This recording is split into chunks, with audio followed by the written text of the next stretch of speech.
lungsod ng ating bayani. Walang takot harapin ng kalaban sa gabi. Sa liwanag ng araw, tuloy ang laban.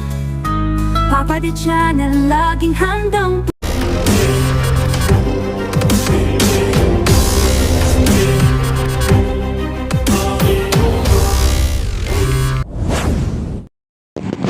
Ayan guys, at tayo na po ay mag-update dito. At i-remind ko lang, paulitin ko lang, ang ating steel deck ay, ang sabi nga ni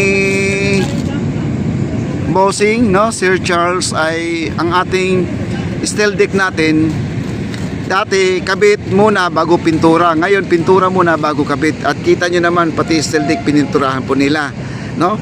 At dito naman meron silang tinatawag na spacer para yung ating semento pagbuhos mamaya ay ang ating bakal ay hindi po didikit sa steel deck na yan. Ayan, at dito at ready na po sila.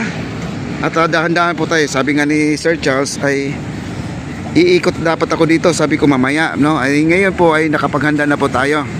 Ang ginagawa po ni Kuya dito kasi ngayong gabi na to ay magbubuhos na po sila, no? Nandiyan na po ang ating concrete pump. Nandiyan na po sa labas. Medyo hindi pa pinapapasok dito kasi nandun po yung mahabang truck ngayon sa loob. Yung mga weights na ilalabas po nila kasi napakabigat po yun guys, no? Nandun na po, no? At si Foreman, ayan si Foreman, nandun si Foreman. Nakatayo lang po, nakasombrero dyan, no? Siya po ang hawak nitong mga tao na to. Ayan, no? Ngayon naka-boots na po sila, bago po ang boots nila, no? Ganyan po sila dito. Ngayon kailangan mag-boots daw dito dahil pag nagbuhos daw sila ng semento, kasi ang semento ay mainit. Mainit yan, kailangan daw talaga ay naka-boots para hindi mapaso. Mainit ang ating semento. Ayan po. At lahat ng bawat bakal dito may butas ay nilalagyan po nila ng harang para hindi po matapon ang semento. Ayan, ganyan pala yung paggawa, no? At dito naman po, tingnan nyo naman po dito. Ito yung malaking bakal nandito, no? At di ko alam kung ito yung pang ano nila. Itong bakal na to, nakikita niyo po guys, ito malapad na yan.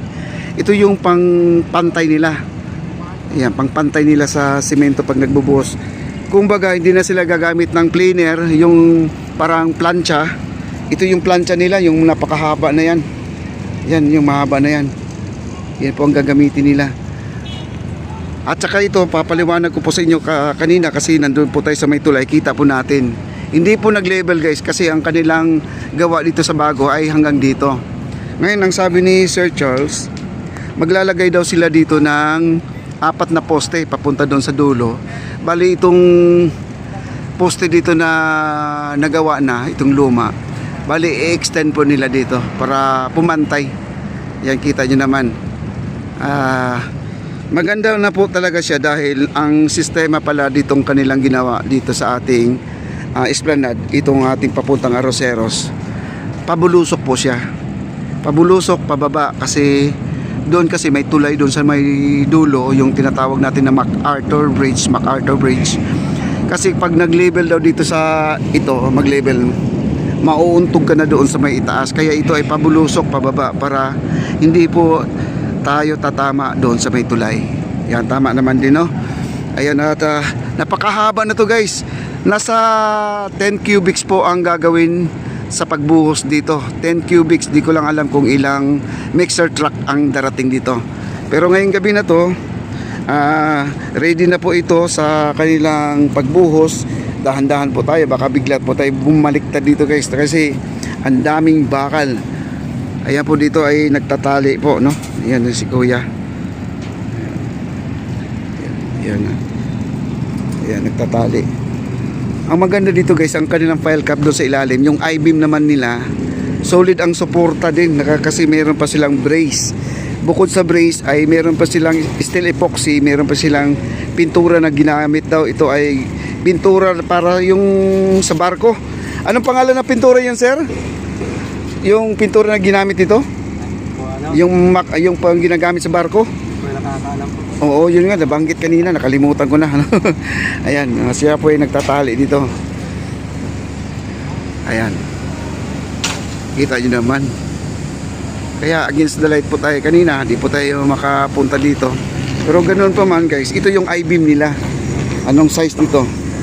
Ito. Napakakapal ng I-beam na to. Ito, kita nyo naman, ang lahat ng I-beam nila may mga pintura na. Yun ang sinasabi ni Sir Charles. Dati, kabit muna bago pintura. Ngayon naman, iba na. Pintura muna bago kabit. Ayan. Ayan si Kuya, nagwi-welding pa. Ayan o. Nagwi-welding si Kuya. Galing. At ready na guys, no? Ang kanilang pagbuhos. Mamaya, sana po ay maabutan pa natin at maglalagay po tayo ng power bank. Kung kaya pa ng power bank, kung may laman pa yung power bank natin. Yan. 10 cubics po ang gagawin nila dito na ilalagay na semento. Bukas pangalawa, makakatungtong na po tayo dito. Bukas pangalawa. Grabe, ang ganda. Alam nyo dito guys, pag nagbabike ka, kasi ito ang sabi ko, pabulusok no, pababa siya. Mula dito sa taas na to, yan sa taas na yan, ito, pabulusok, pababa na to. Yan. Pababa na to. Maganda dito pag nag-skateboard ka, kasi ito naman ay bike lane, no? Pwede ka mag-skateboard, mag-bike, pababa lang. Free wheel ka papunta sa baba. Pero pagdating daw sa may tulay, pag nakatawid ka na, paakyat naman daw. Paakyat. Kaya yun ang sabi ng ating kontraktor, ang ating si Bossing, ay hindi rin magiging tuloy-tuloy po ang kanilang trabaho dahil marami pong nakatira pa. Kasi siyempre iniiwasan nila for safety. Kasi ang mga gamit nila dito ay mga malaki, mga bakal. Heavy equipment guys, no, malalaking bakal. Kaya baka may matamaan, no, kasi may mga bahay-bahay po daw sa gilid. Kasi ako, di pa ako nakapunta doon. Kasi sila Bossing ay alam na po nila yan, kasi bago nila gawin tong site na to ay ano yan, mag-ocular pa yan, no? Iikutin muna nila yan kung ano po ang kailang dapat ilagay dyan, anong maganda dyan, ganun yan. Ang akala ko naman kasi ang ating esplanade dito na po dadaan sa gilid, no? Ito, ang gilid na to. Yun pala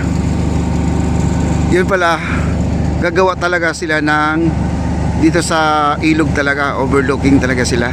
Napakaganda na po talaga guys, kasi ako po ang kauna-unahan pong nag-overlooking dito sa papuntang Arroceros. Kita nyo naman. Grabe. Wala na pong katulad to sa ibang bansa guys, napakaganda na po talaga. Kita mo yung mga kabahayan doon, no? Tapos magkakaroon pa tayo ng floating cottage dito, no? Floating boat ride, no? Ayan na po, at nandun yung mahabang truck. Ayan na, sila po ay nagkakarga ng weights. Kasi yung weights na yan guys, yun po ang pambalancer doon sa crane. Pag malaki po ang mga pilote na binubuhat, yun po ang pangbalance niya. Ngayon po ay ilalabas na po nila dyan para hindi po sagabal mamaya pagdarating na po yung ating mga mixer truck. Kasi ang ating concrete pump natin nandyan na po sa labas, papasok na po dito. Kaya inaayos na lang po nila yan.